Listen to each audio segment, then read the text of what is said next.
अस्सलाम वालेकुम, welcome to electro पीके। मैं हूं अब्दुल रज़ाक। ये आपके सामने नेबुलाइज़र मौजूद है। अब ये जिनको पता है वो समझ गए होंगे ये क्या चीज़ है। डॉक्टर ऑक्सीजन के लिए, मरीज़ को ऑक्सीजन देने के लिए जो है वो इसे इस्तेमाल करते हैं। तो ये मशीन बिजली के ऊपर चलती है। तो आज इसको हम करने लगे हैं बैटरी के ऊपर शिफ्ट, क्योंकि बाज़ इलाके में बिजली होती नहीं है और जहाँ बिजली होती भी है वहाँ भी लोड शेडिंग होती है। तो उस सूरत में आप इसे कैसे इस्तेमाल कर सकते हैं, एक तो इन्वर्टर के थ्रू इसे इस्तेमाल कर सकते हैं। इसको इन्वर्टर में लगाएं और फिर ये चलती रहेगी। लेकिन इन्वर्टर जो है वो भी बाज़ दफ़ा ख़राब हो जाते हैं, उनमें शिकायत आती है और उसका लोड जो है वो भी ज़्यादा होता है। तो इन्वर्टर के झंझट से बचने के लिए हम इसको डायरेक्टली 12 वोल्ट पे कर देंगे, ताकि आप बैटरी के साथ क्लिप लगाएं और इसको चलाएं। और अगर आपके पास छोटी सोलर पैनल है तो आप उस पर भी डायरेक्टली इसे चला सकते हैं। तो ये खोल के रखी हुई है मैंने। इससे पहले भी मैं एक जो है नेबुलाइज़र वो कन्वर्ट कर चुका हूँ 12 वोल्ट पे, और ये दूसरी आई है मेरे पास। ये बिल्कुल न्यू लेके आया है कस्टमर। अभी इसका सारा सामान जो है वो अंदर पड़ा हुआ है।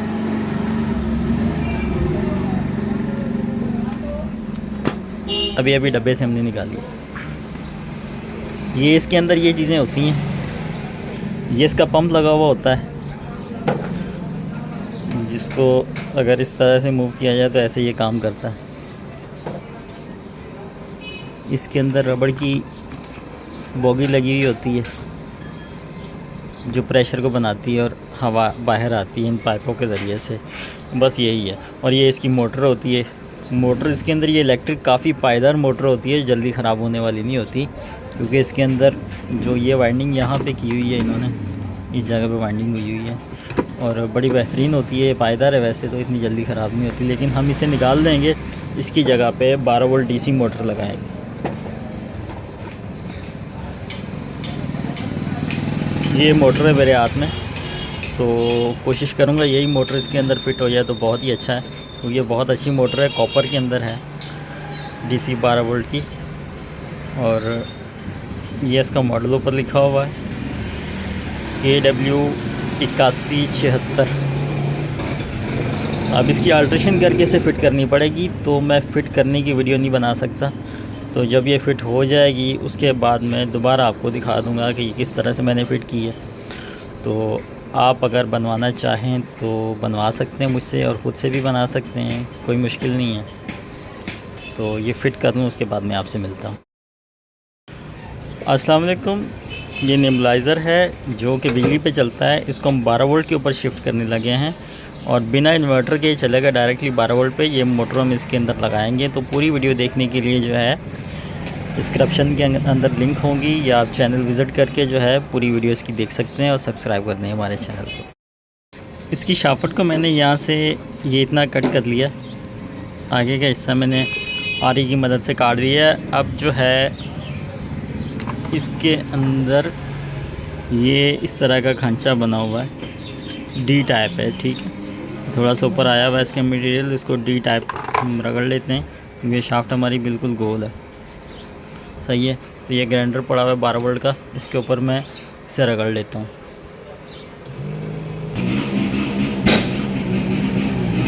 ये देखें, इसको मैंने कुछ इस तरह से जो है इसको सेट कर लिया है, इसकी शाफ्ट को D टाइप बना दिया है, और साइडों से भी मुझे थोड़ा सा रगड़ना पड़ा है। अब ये जो है इसके अंदर फिक्स आ जाएगा। मेरे पास जो है वीडियो शूट करने का स्टैंड ना होने की वजह से मैं ये सारी चीज़ें आपको दिखा नहीं सक रहा।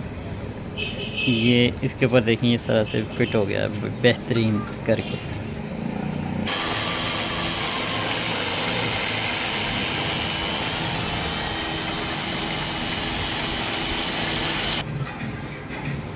ये देखें, तो ये इसका जो है फ्रेम हमने तैयार कर लिया।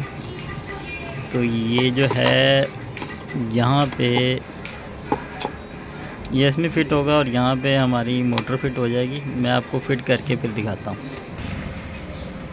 तो ये देखें, यहाँ तक हम पहुँच चुके हैं। इसको फ़िट कर दिया मैंने इस तरह से। तो अब आपने एक चीज़ का ख्याल करना है, ये देखें ये जो शाफ्ट है ना, इसको आपने बिल्कुल सीधा रखना है। थोड़ी सी टेढ़ी में इस पट्टी को ज़रा ज़ोर दे के सीधा कर लूँगा, और यहाँ से भी आप देखें बिल्कुल इसको सेंटर में रखना है आपने। इसको घुमा के देखें, ये जो बॉगी है उसको बिल्कुल सेंटर में रहना चाहिए। अगर एक साइड पे चलेगी तो बहुत जल्दी जो है ये काम छोड़ जाएगी। तो ये थोड़ी सी इसमें पेचीदगी होती है, टेक्निक होती है, इसके अलावा कुछ नहीं है। तो यहाँ तक तो हमने इसको फ़ाइनल कर दिया है। ये देखें सारे कनेक्शन हो चुके हैं, इसके स्विच के साथ कनेक्शन मैंने कर दिए हैं। इसके जो कंपनी का स्विच लगा हुआ होता है वही यूज़ किया है, चेंज नहीं किया।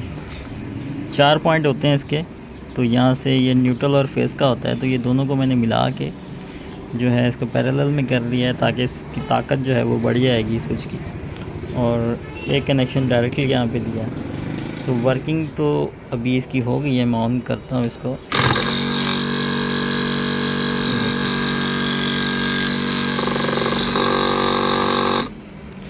अब सबसे ज़्यादा जो इसके अंदर मुश्किल पेश आएगी आपको, वो आ सकती है इसको वाइब्रेट को कंट्रोल करने के लिए, क्योंकि जो इसकी कंपनी की मोटर लगी हुई होती है वो यहाँ पे आप गौर से देखें तो ये रबड़ के बुश दिए होते हैं उन्होंने, ताकि ये वाइब्रेट ना करे। यहाँ पे भी ये देखेंगे रबड़ का बुश दिया हुआ। तो अब इसको जो है किस तरह से काबू करना है, वो मैं सारा कुछ काबू करके ना फिर मैं आपको दिखाता हूँ कि मैंने किस तरह से किया है।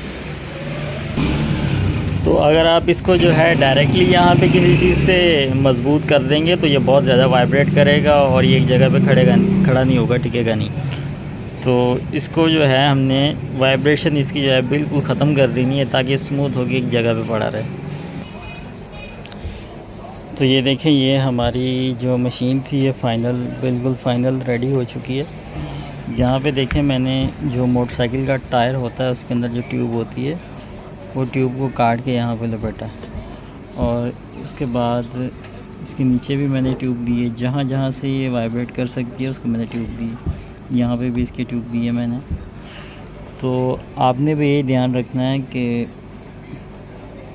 जहाँ से भी ये वाइब्रेट कर रही है आपने उस जगह को कोई भी ट्यूब लगा के, आप गाड़ी के टायर की ले लें कि कौन से भी टायर की ट्यूब लेके उसे काट के, या और भी कोई रबड़ इस पर इस्तेमाल कर सकते हैं। तो ऐसे आपने कर देना है, तो उसके बाद ये परफेक्टली चलनी शुरू हो जाएगी।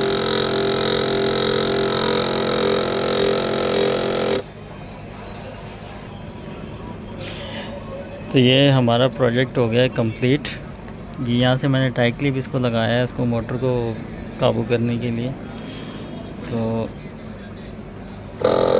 ये देखिए इस वक्त 12 वोल्ट के ऊपर रन कर रही है।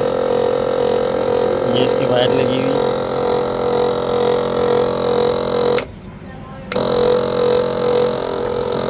सेम वही प्रेशर रहेगा और सारा कुछ वैसा ही रहेगा अगर आप मोटर ये वाली यूज़ करेंगे। तो वीडियो अगर अच्छी लगी है आपको तो कमेंट करके बताएं, लाइक कीजिए, तो सब्सक्राइब कर दीजिए हमारे चैनल को। अल्लाह हाफ़िज़।